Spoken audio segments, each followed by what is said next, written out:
going on, guys? It's your boy Phoenix here, back with a brand new Marvel Spider-Man 2 video. And today we are officially 15 days away from the release of Marvel Spider-Man 2. And today we got some very exciting news which comes from Insomniac's community and marketing director James Stevenson over on Twitter, where a fan asked him if he needed to play the last two games.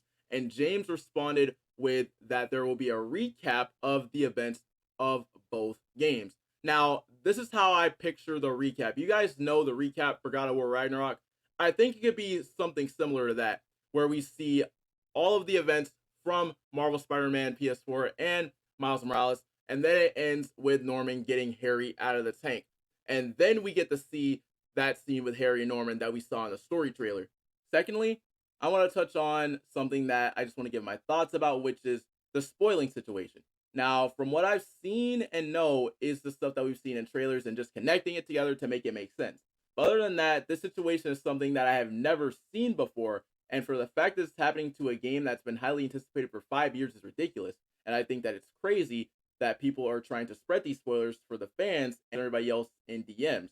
Now, I have not been spoiled because, like I said, the only things that I know are the stuff that we've seen from gameplays, just matching it up. But other than that, I know that the game is going to be a blind experience for me. But for others, I know it is not going to be the same. And I'm sorry you had this experience ripped away from you. Even though you have seen a lot of major plot points, it's about how they were executed and what led up to that moment.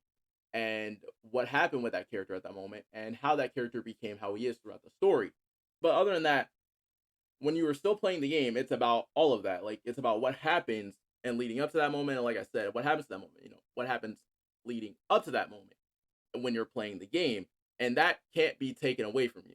Yes, you might know some of the big stuff that happens, but the experience is still going to be there and it's going to be phenomenal. So please do not be upset if you got spoiled. Still play the game if you've seen a spoiler.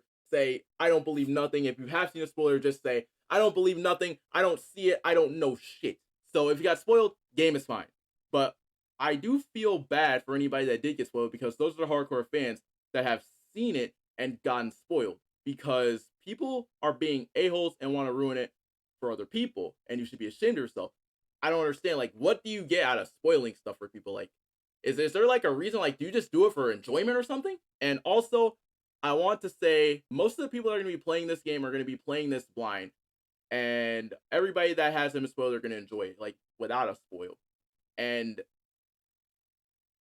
because this game is going to be enhanced at millions and millions of people.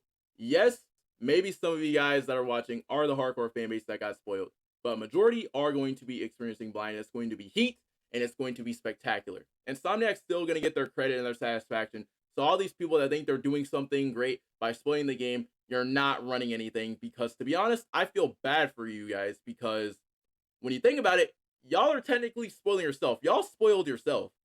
But without a doubt, we're 15 days away from the release, and I'll see you guys later with another spectacular, Spidey, webtastic banger.